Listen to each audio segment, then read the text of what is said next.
Okay, so this is just a special little update for people who came to the seminar only, because at this point they're the only people who's been exposed to the Rogue Trader system. I can't say I'll do this every week, but it's important, I think, as we go along to mention things that have come up and look at any updates, any trades that I did using the system.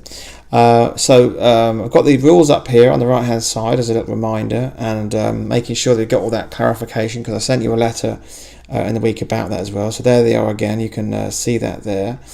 And what I've got ahead of me is what's coming up this week. So I want to say a few things. First of all, this list here of earnings seems to get populated right up to the last minute on the day. So don't look at this now and think, okay, this is all the things I've got ahead of me for, say, tomorrow the 17th. It's just those. Tomorrow there might be more. There might not. But don't really check this list until the day that we're looking at it. So if I'm looking at, when I use the system tomorrow, I'm going to actually tune into this system around, like say 2 p.m. UK time, 9 a.m. or so New York time. And then this list might be have more on it. Okay. So that's the first thing. Second, I was saying that post-market is when we're looking for the results to come out. But of course, pre-market, say it's tomorrow the 17th, but pre-market on the 18th is the same thing as post-market on the 17th, if you think about it, right?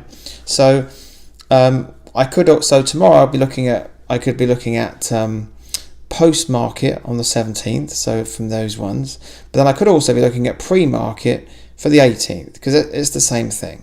What we're looking at, the point being is that the results are being announced between after the market closes today and before the market opens tomorrow. I mean, if I have a preference, I do prefer post market, because that sort of happens right there and then. But they both count. So post market today or pre market tomorrow is all the same thing. That's a point worth making. So let's just look at those rules again. Now, first of all, let me just interject then and say they have, according to the system I've been following, we've been looking as close as possible. There has not yet been a rogue trade triggered. In fact, one reason for that is because there's been not many companies report yet. Each earnings season is different. It typically starts to really get underway about sort of the middle towards the end. So if you've been looking at it, think, well, there doesn't seem to be that many companies reporting yet, not even, and a trade hasn't come up yet. That's fine. What you'll find is it's not spread out over the month. It will happen kind of like in large chunks, and we're definitely getting to that point now. You're going to see a lot more companies reporting, and we're looking at a trade or two, hopefully, this week, I would say. But remember now, there are hundreds and hundreds of companies reporting, plenty to choose from. So I can really afford to cherry pick, get the best ones, go for the real 100%ers according to the system. And I only want 10 trades a quarter. With the sort of gains we're talking about, that's fine. 10 to 15 maybe. Let's look at the rules up here as a reminder. It's a good point to recheck those. Not in a clearly visible downtrend on the weekly chart. Weekly charts are typically set over 3 weeks, as I showed you at the seminar. So make sure your chart is set for the weekly chart, set to about the good 3 years of price action there. And weekly, we're not looking at short term. You're looking at maybe over a 1 year or so period here, because it's a long term chart. You can see direction of the moving average over a long period of time, not just what it's doing currently. So generally speaking, could you look at that chart and say, the long-term trend, is it down or up? The stock price has not increased 3.5% or more since yesterday. We don't want the insiders to have jumped the gun, and that one's no good. And experience 1 day of at least twice the average volume within the past 5 days. And as I was explaining here, you can go to Yahoo Finance anytime, and you can see average volume for any given stock we posted just down there in the bottom left.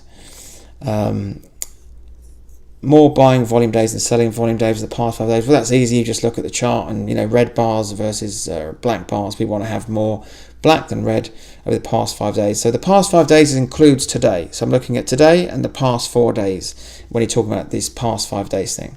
And it's having an update today, but not more than 3.5%.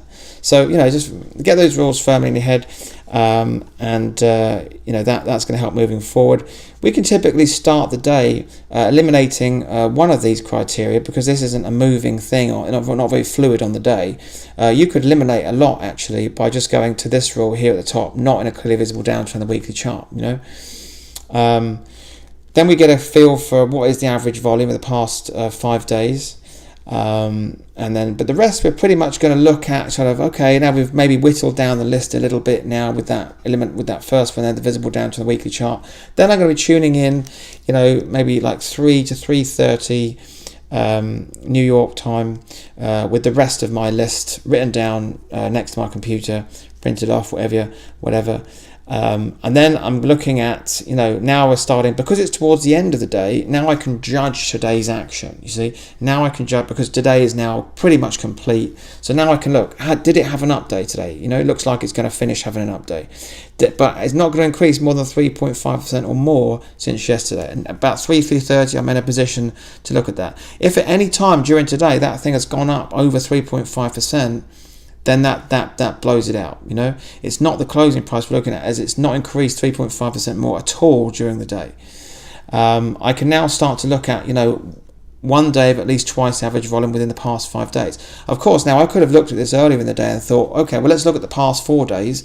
Have we got at least one day of twice the average volume in the past 4 days? Not including today, because today isn't over yet, if I want to look at it earlier on today. So early on today, I could look at the past 4 days and think, did we get at least one day of twice the average volume? If not, then today it better be that day, otherwise that doesn't count, right? More buying volume days than selling volume days over the past 5 days. That's something I could get a feel for earlier on in the day, but really later on today, when the day is coming to a close, is when I'm really going to be able to look at that rule. And if you've got all those ticks in the boxes, then that's triggered a rogue trade by the system. Now remember, there's that risk management part of it as well, where you can see the chart, you get extra points, and the arrangement, like set, you can get 70% or 80%. Personally, I'm going to be picking those 100%ers. I want all those ticks in the boxes, right, to maximize the chances of success. And the other thing is, look, if you're new to trading, you're new to the system especially, then there's nothing wrong with just doing a practice one. Don't use real money to begin with. Just use the system, and if it goes wrong, if it doesn't go your way or whatever you think, then go back and just check on the rules. If you want to email me that what happened, then that's fine. I'm happy to help you out. Just practice the system first. So lots coming up, and the rules are there, and there's been a few instances actually in the last week or two since the seminar when it looked like there was going to be something happening, but one of the rules kicked in and threw it out, and lo and behold, that didn't turn out to be a brilliant trade. Having said that, these ones I've seen recently where it was looking fine, but one of the rules was broken. It didn't go up the next day. It didn't really go down much either, and that's what's quite good about this system, is that that because of these filters we've sorted out. If it doesn't go up, it doesn't look like it goes down that much either. So but it varies. And the main thing is look, when you back tested this, you get 100. I got 100% success after eliminating the false positives. It's still a new system, still looking at it, but as I showed you at the seminar, you don't even need anything like 100% to make good money. But that doesn't take anything away from the fact that I'm more excited about this system than any system I've ever come up with. Patience is just required. It's not going to be one of those things where, it's not a job. You're not going to get, I've got to make the rogue trade every day, as I explained at the event. It doesn't work like that. We're not, this is important. Let me just explain this. We're not here to trade. We're here to make money. Okay. So try to get your head around that. This isn't about trading. Nobody cares about trading. We're here to make money. So I would rather wait for the good ones, the ones that tick the boxes. And if I have to do, it's not going to be one a day. It's going to be something like nothing one week, and then maybe like 5 the next week. That's just the way it goes. So plan accordingly.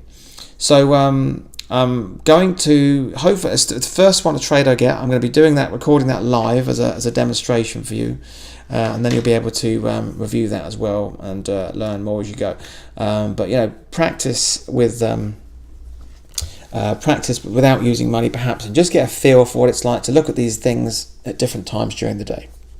All right, well, I will speak to you next week, either in the regular video or hopefully in a Rogue Trader update.